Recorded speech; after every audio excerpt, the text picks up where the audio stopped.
നെന്മാറ ഇരട്ടക്കൊലപാതക കേസിൽ അറസ്റ്റിലായ പ്രതി ചെന്താമരയെ ആലത്തൂർ ഡിവൈഎസ്പി ഓഫീസിലേക്ക് മാറ്റി. നെന്മാറ പോലീസ് സ്റ്റേഷനിൽ മുന്നിലെ സംഘർഷം കണക്കിലെടുത്തായിരുന്നു പുലർച്ചെ പോലീസിന്റെ നാടകീയ നീക്കം. ഇന്ന് പ്രതിയെ വൈദ്യപരിശോധനയ്ക്ക് വീണ്ടും വിധേയമാക്കും.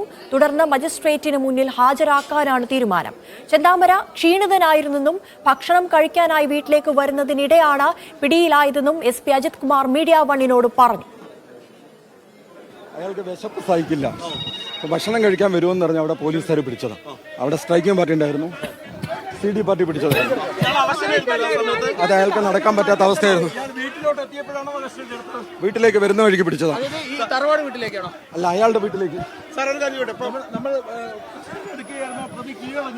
കീഴടങ്ങിയതല്ല അനിയ, ഞങ്ങൾ പിടിച്ചതാണ്. അയാൾ വരുന്ന വഴിക്ക് 3 ദിവസമായി 2 ദിവസമായി ഞങ്ങൾ അവിടെ കാവലല്ല. കൂടുതൽ വിവരങ്ങളുമായി നന്ദഗോപാൽ ചേരുന്നു. നന്ദഗോപാൽ, എങ്ങനെയാണ് പോലീസ് ഇയാളെ പിടികൂടിയത്? എപ്പോഴായിരിക്കും ഇന്ന് കോടതിയിൽ ഹാജരാക്കുക?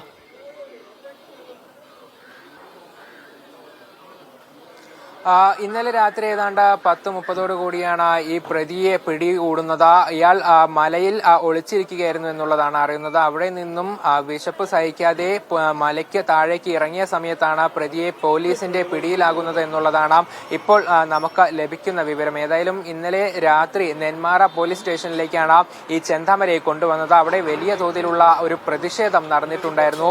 ഈ പ്രതിഷേധം നടത്തിയ നാട്ടുകാർക്കെതിരെ പോലീസ് ലാത്തി വീശുകയും പെപ്പർ സ്പ്രേ ഉപയോഗിക്കുകയും വരെ ചെയ്തു. പക്ഷേ പ്രവർത്തകർ, ഈ നാട്ടുകാർ അവിടെ നിന്നും തിരികെ പോകാൻ തയ്യാറായിട്ടില്ല. ഏറ്റവും രാത്രി ഏറെ നേരം വൈകിയും നാട്ടുകാർ അവിടെ തന്നെ തിങ്ങി നിൽക്കുകയായിരുന്നു. അതിനിടെ ഈ പ്രതിയെ ഏതാണ്ട് ഒരു 2 മണിയോട് കൂടി അവിടെ നെന്മാറ പോലീസ് സ്റ്റേഷനിൽ നിന്നും ആലത്തൂർ ഡിവൈഎസ്പി ഓഫീസിലേക്ക് മാറ്റുകയായിരുന്നു.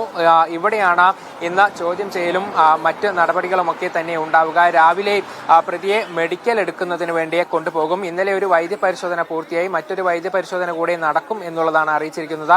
അതിനുശേഷം ആലത്തൂർ കോടതിയിലാണ് മജിസ്ട്രേറ്റിന് മുന്നിൽ പ്രതിയെ ഹാജരാക്കുക എന്നുള്ളതാണ്. അതിനുശേഷം മറ്റ് നടപടികൾ കൂടെ സ്വീകരിക്കും. ഏതായാലും ഇന്ന് ഇപ്പോൾ തെളിവെടുപ്പ് ഉൾപ്പെടെയുള്ള നടപടികളിലേക്ക് പോകാൻ സാധ്യതയില്ല എന്നുള്ളതാണ് മനസ്സിലാക്കുന്നത്. ഒരുപക്ഷെ 5 ദിവസം കഴിഞ്ഞ് കസ്റ്റഡിയിൽ വാങ്ങാനാണ് തീരുമാനം എന്നുള്ളതാണ് പോലീസിൽ നിന്നും നമുക്ക് മനസ്സിലാകുന്നത്. അതിനുശേഷമായിരിക്കും തെളിവെടുപ്പ് ഉൾപ്പെടെയുള്ള കാര്യങ്ങൾ നടക്കുക എന്നുള്ളതും അറിയുന്നുണ്ട്.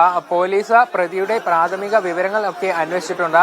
അതിൽ നിന്നും മനസ്സിലാകുന്നത് താൻ മറ്റൊരാവശ്യത്തിന് വടിയിൽ ഈ കൊടുവാൾ കെട്ടി പറമ്പിലേക്ക് പോവുകയായിരുന്നു. ഈ സമയത്ത് കൊല്ലപ്പെട്ട സുധാകരൻ തന്നെ വണ്ടിയുമായി വന്ന് ഇടിക്കാൻ ശ്രമിച്ചു. അപ്പോൾ താൻ വടി വീശിയപ്പോൾ സുധാകരന്റെ കഴുത്തിൽ ഈ വെട്ടുകത്തി കൊള്ളുകയായിരുന്നു എന്നുള്ളതാണ് ചെന്താമര പറഞ്ഞത്. ആ സമയത്ത് ലക്ഷ്മി തടയാൻ വന്നപ്പോൾ ലക്ഷ്മിയെയും വെട്ടി എന്നുള്ളതും ഇയാൾ പറയുന്നുണ്ട്. ഏതായാലും ഈ നാടിന് വലിയൊരു ആശ്വാസമാണ്. പ്രത്യേകിച്ചും കഴിഞ്ഞ ദിവസങ്ങളൊക്കെ നമ്മൾ ഈ നാടിന്റെ ഒരു ഭീതി കണ്ടതാണ്. ആളുകൾക്ക് വലിയ രീതിയിലുള്ള ആശങ്ക ഇയാളെ പിടികൂടാൻ സാധിക്കാത്തതിലുണ്ടായിരുന്നു.